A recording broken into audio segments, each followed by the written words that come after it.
habeen wanaagsan daawadayaal kuna soo dhawaada xarunta wararka dunida ee BBC London qodobada wararka caalamka caawa ugu waaweyn waxay kala yihiin Jamhuuriyadda iskeed madaxbanaanida ugu dhawaaqday ee Somaliland ayaa beenisay warbixin hay'adda Human Rights Watch ay soo saartay oo ay ku eedeynayso laamaha cadaaladda in ay caburiyaan xorriyadda hadalka Cara ayaa ka dhalatay kadib markii Donald Trump uu ka baxay heshiiskii nuclear-ka ee Iran iyadoo xubno ka tirsan baarlamaanka Iran ay gubeen calanka Mareykanka qaar ka mid ah hogaamiyaasha caalamkuna waxay ballan qaadeen inay sii wadi doonaan heshiiska beeraha magaalooyinka ayaa ku soo badanaya magaalada Johannesburg iyadoo beeralayda ay bilaabeen in ay wax ku tacbaan saqafyada sare ee guryaha dhaadheer hay'adda xuquuqda aadanaha u dooda ee Human Rights Watch ayaa ku eedeysay Jamhuuriyadda iskeed madaxbanaanida ugu dhawaaqday ee Somaliland inay caburiso xorriyadda hadalka warbixinta hay'adda ay soo saartay maanta ayaa lagu sheegay in bishii la soo dhaafay ee April 3 qof lagu xukumay eedeymo la xiriira xorriyadda hadalka in wariyaal dhowr ah xadgudubyo lagu sameeyay isla markaana maxkamado la saaray bilihii aynu ka soo gudubnay sidoo kale waxa lagu sheegay warbixinta in faafreeb baahsan uu ka jiro guud ahaan Somaliland Cabdullaahi Xasan Cabdi oo ka tirsan haddaba Human Rights Watch ayaa BBC-da uga warramay waxa warbixintani ay ku salaysan tahay warbixintan waxay ku salaysan tahay baaritaan aan ku sameynay xarigii iyo maxkamadeyntii loo geystay 3 qof oo reer Somaliland ah oo midka koobaad uu yahay Naciime Axmed Ibraahim oo ah abwaanad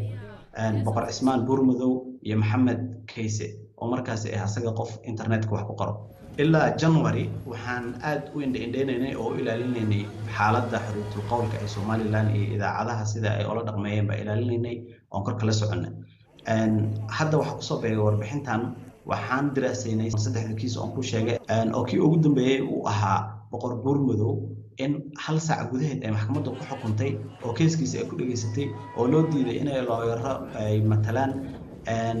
marka walaac ka dhalanaya in dawladda Somaliland ay fariin u dirayso dadka shacabka ah ee Somaliland intiisa kale in ay dawladdu u dulqaadanaynin in dadka shacabka ay si cad oo banaan uga wada hadli karaan arrimaha saameynaya nolosha iyo siyaasadda dadka reer Somaliland haddaba wasiirka cadaaladda ee Somaliland Cabdiqani Maxamuud Caateeye ayaa beeniyay eedeymaha hay'adda Human Rights Watch wariyaha BBC-da ee magaalada Hargeysa Sadiiq Maxamed Burmad ayaana ugu horeyn weydiiyay waxa ay ku difaacayaan eedeymaha loo soo jeediyay waxay warbixinta ay sheegtay mid wax ka jiraan maaha Somaliland xorriyadda qowlka ibn aadanka waa la ilaaliyaa cid walbana fikirkiisa uu soo jeediyaa dawladda Jamhuuriyadda Somaliland waxa kaloo xaqiijinaysa in aanay hay'adda warbixinta soo saartay wax xiriir ah la sameyn dawladda Jamhuuriyadda Somaliland oo waxba naga weydiin iyadoo dhinac kaliya wareysatay wasiir Boqor Buurmadow iyo Naciime Qorano oo cafis imika lagu sii daayay iyo Maxamed Kayse oo nin qoraayo xiran ayaa warbixintu si gaar ah u sheegtay in fikirkoogii ay ku xidhan yihiin hadalkooga idinku ma waxaad u aragteen dambi miyaynan fikir ahayn haddii qowlkaaga iyo ficilkaagu ay ka dhalanayso fil dambiyeed in abuurayso in waajib noqon karto in xirlaalintu eed ku keento eedaasna maxkamadda aduguna qofkuna iska difaaco Naciime waa la sii deyn karaa madaxweyne cafis maxamed sidii ku soo baxday iyaduna waxay boqorkana sidii leeg waxa weeye inanka kala sheegaysan Axmed Kayse inuu sidii leeg ku soo baxa laga yaabaa maalin kadib markii uu ka baxay heshiiskii nuclear-ka ee Iran madaxweyne Trump wuxuu maamulka Tehran uga digay in cawaaqib xun ay wajihi doonaan haddii ay dib u bilaabaan barnaamijkooda nuclear-ka hogaamiyaha ugu sarreeya Iran Ayatollah Ali Khamenei ayaa ka jawaabay isagoo sheegay in khudbadda madaxweyne Trump ee heshiiskaasi uu kaga baxay ay ku jireen 10 been ah Umar Cusmaan Cabdi Xasan ayaa ka waramaya heshiis taariikhi ayuu ahaa lana soo dhaweeyay balse hadda aragtida Mareykanka ee heshiiska nuclear-ka Iran waa wax mar hore ahaa madaxweyne Trump waxaa mowqifkiisa loo arkay mid shakhsiyan uu Mareykanka uga saaray heshiiska It is clear to me that we cannot prevent way ii caddahay inaan laga hortegi karin bam nukliyar oo iiraan leedahay marka la fiiriyo qaabka sii xumaanaya ee heshiiska hadda jiro heshiiska iiraan waa mid gunta ka ciladaysan inkastoo uu heshiiska caalamiga xadeeyey barnaamijka nukleerka iiraan haddana dalka taasi kama joojin inuu samaysto gantaallo wuxuuna donald trump ka walaacsan yahay kormeerka iyo wakhtiga go'an ee heshiiska booqashadii dhowaan ay hoggaamiyaasha yurub ku tageen aqalka cad ayay suuragal noqon weyday in madaxweynaha laga dhaadhiciyo in heshiiska uusan ka bixin hadda waxay isku dayayaan in ay hayaan waxa heshiiska ka haray tehraan waxay ku hanjabaysaa in ay kordhinayso ballaarinta yuraniyomka dalka balse marka hore waxay diyaar u yihiin wada hadallo waxaan amray wasaaradda arrimaha dibadda inay fuliso toddobaadyada soo socda doodaha muhiimka ah iyo la tashiyo in ay la samayso midowda yurub iyo dalalka kale ee muhiimka ah sida ruushka iyo shiinaha tani waa jawaabta baarlamanka iiraan halkaasi oo xildhibaannada dab qabadsiiyeen calanka maraykanka iyagoo ku qaylinaya maraykanka ha dhinto maanta midowda yurub waxa ay sheegeen in heshiiska ay wadayaan madaxweynaha faransiiska emmanuel macron ayaa twitterkiisa ku qoray in faransiiska jarmalka iyo u k ay dhammaantood ka xun yihiin go'aanka maraykanka uu heshiiska kaga baxay waxa jiri doona waa saamaynta beec mushtarka iyo hanjabaadda maraykanka ee cunaqabatayn in la saaro shirkadaha yurub ee la ganacsada iiraan balse walaaca dhow ayaa ah khilaafka mar kale ka kordhaya bariga dhexe faahfaahin dheeraada oo ku saabsan warbixintaasi iyo kuwo kaleba waxaad ka heli kartaa bogayaga bbcnewssomali.com adiga oo ka geli kara moobilkaaga bal markan aynu eegno qodobada kale ee ku jira wararka dunida ee maanta kooxda al-shabaab ayaa dhagax ku dilay haweeney kadib markii lagu helay inay guursatay hal mar rag kala duwan warbaahin shabaabka taageerta ayaa sheegtay in shukri cabdulaahi warsame ay meher gashay 11 jeer iyadoo aan raggii hore furin dilka ayaa ka dhacay meel fagaara ah oo ku taal magaalada sablaale ee gobolka shabeellada hoose madaxweyne trump ayaa twitterkiisa soo dhigay in kuuriyada waqooyi ay sii daysay nin u dhashay maraykanka wuxuu sheegay in xogayaha arrimaha dibadda ee maraykanka mike pompeo oo ka soo noqday safar uu ku tagay pyongyang waxa ay noqonaysaa boqoshadii labaad muddo 2 bilood gudahooda si uu u diyaariyo kulanka la filaya inay yeeshaan labada hogaamiye donald trump iyo kim jong un goobaha codaynta ee doorashada sida adag loogu tartamaya ee malaysia ayaa la soo xiray ra'iisul wasaare najiib rasaaq oo wajahaya fadeexa musuqmaasuq ayaa loolan adag uu kaga imanayaa ninka isaga ka horreeyay mahathir maxamed xisbiga talada haya waxaa hareeyay eedan musuqmaasuq ah iyo inay kordhiyeen qarashka maalintii ku filan muwaadinka waxaa kaloo la sheegay in isdabamarin ay jirtay dhinaca doorashada bacaha waxay si ba'an dhibaato ugu yihiin qaybo ka mida dunida iyadoo dadka ay ka hadlayaan caagadaha waaweyn iyo wasaqda kale ee muuqata ayaa haddana waxaa jira walaac ay muujinayaan baaritaano la xiriira caqabadaha muddada dheer sii jiri kara ee bacaha yaryari ay leeyihiin mid ka mid a dalalka sida ba'an uu u saameeyey waa indonesia oo biyaha badda ay dul sabaynayaan bacahaasi waxaana laga baqayaa in kalluunka badda uu u sii gudbiyaba bini aadamka sida uu ku warramayo axmed xaaji xasan waa bilowga safarka xeebta ee geedaha badan ee badda induneesiya baco ayaa ku dheggan geedaha oo dhan sidoo kale biyaha dhexdooda ayay ka buuxaan induneesiya baco iyo caagado aad u yaryar oo aad u badan ayay daadisaa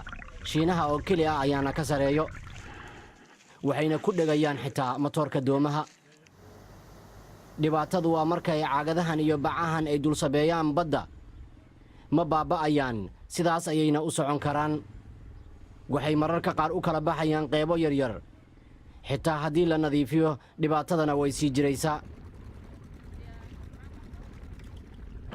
cilmi baaris ayaa lagu sheegay in bacahan yaryar ay geli karaan caloosha noolaha badda ku dhex jira ineke hantro oo ah saynisyahan ayaa baarayso su'aal muhiim ah taasoo ah cunidda bacahan dhibaato miyay leeyihiin waxaa ka caawinayo arrintan kalluumaysatada deegaanka waxayna u soo ururinayaan saambalo si ay baaritaan ugu samayso annaga kalluunka maalin kasta ayaan cunnaa ma doonayno in ay caagada naga soo raacaan oo ay jirkeena galaan waa inaan hubinaa in la cuni karo iyo in kale shaybaar ayaa lagu ogaaday in baco yaryar laga helay kalluunka dhexdiisa qaar ka mid ah waxay gaarayaan dhowr milimitir saynis yahanada waxa ay doonayaan inay ogaadaan heerka badqabka bacahan waana suuragal inay ogaadaan inay dhibaato leeyihiin caagadahan waxay u muuqdaan in ugu dambayn ay buuxinayaan badda haddii aan laba arrimood la samayn in hannaan adag oo lagula tacaalayo wasaqda la sameeyo iyo in isbeddel rasmi ah lagu sameeyo dhaqanka shacabka ganacsatada iyo maamulka xitaa haddii caagadaha waaweyn la qaado bacaha yaryar waxa ay sii jiri karaan ilaa 10 sano oo kale markana wararka ciyaaraha ugu waaweyn madaxii fadeexadda uga tagay shaqada FIFA Sepp Blatter ayaa BBC-da u sheegay in Morocco ay qabato tartanka koobka adduunka ee 2026 ay tahay mid laga doorbidi karo dalalka kale golaha FIFA ayaa go'aan ka gaari doona dalka martigelinaya iyadoo madaxa FIFA ee hadda Gianni Infantino uu si weyn u danaynayo taageeridda dadaalka waqooyiga Amerika kaasi oo noqon kara in lagu ciyaaro Mareykanka, Canada ama Mexico. kooxda Southampton ayaa ka badbaaday in ay ka harto tartanka Premier League ee xilli ciyaareedka soo socda waxaana hartay West Bromwich Albion guushii ay ka gaareen ciyaartii Swansea ayaa gaarsiisay booska 16aad waxaana u dhiman hal ciyaar Swansea waxay u badan tahay in haddii ay harto haddii Huddersfield ay dhibic ka hesho ciyaarta Chelsea ee maanta dhacaysa in la abuuro beer iyada oo aan ciid la isticmaalayn ma ahan wax cusub laakiin waxa cusub in ay soo badanayaan dabaqyada dhaadheer ee Johannesburg dushooda oo beeraha guryaha looga samaysanayo halkaasi biyo iyo dhul aan aad u weynayn si markaasi ay u mira dhalaan Aisha Afrax ayaa ka waramayso beerahaasi saqafyada magaalada Johannesburg oo aan hore shirkadaha guryaha maalgeliya aysan uga fikiri jirin ayaa loo helay mashruuca in beero laga sameeyo dushooda waa kan mashruucan qaybtiisa koowaad beertan ayaa ku fadhida dhismo ka samaysan 17 dabaq oo ay leeyihiin warshada macdanta qoda ee South Africa Empathy oo barnaamijka maamula ayaa awalkiisii hore ahaa beeraley reer miyi ah saqafyada dushooda ma ahan sida beeraha caadiga ee adablaha ah waxaad ka samayn kartaa 2,000 ilaa 2,400 dollar 30 maalin halka ay beeraha caadiga ah u baahan yihiin 90 maalmood waana inaad carrada diyaarisaa si aad uga hesho lacag intaa la eg inkastoo beeridda ciid la'aanta ah ay ka raqiisan tahay markii lala barbardhigo tan miyiga Empathy ayaa sheegay in uu ku dadaalayo tayadooda oo keliya marka aan macaamiisha u sheego in 1 kiilo oo riixaan ay tahay ku dhowaad 16 dollar way diidaan marka hore balse marka ay dhadhamiyaan sida ay u fiican tahay way fahmaan sababta ay qaaliga u tahay maqaayadda City Park waa macmiilka ugu horeeyay ee mashruucu uu yeesho 6 bilood kadib milkiilaha maqaayadda aad ayuu ugu qanacsan yahay reexaantan 10 jeer ayay ka caraf badan tahay kuwa aan ka soo iibsado dukaamada caadiga ah sidoo kale uma baahni inaan meel dheer u aado si aan u soo iibsado dhismaha naga soo horjeedo ayay taallaa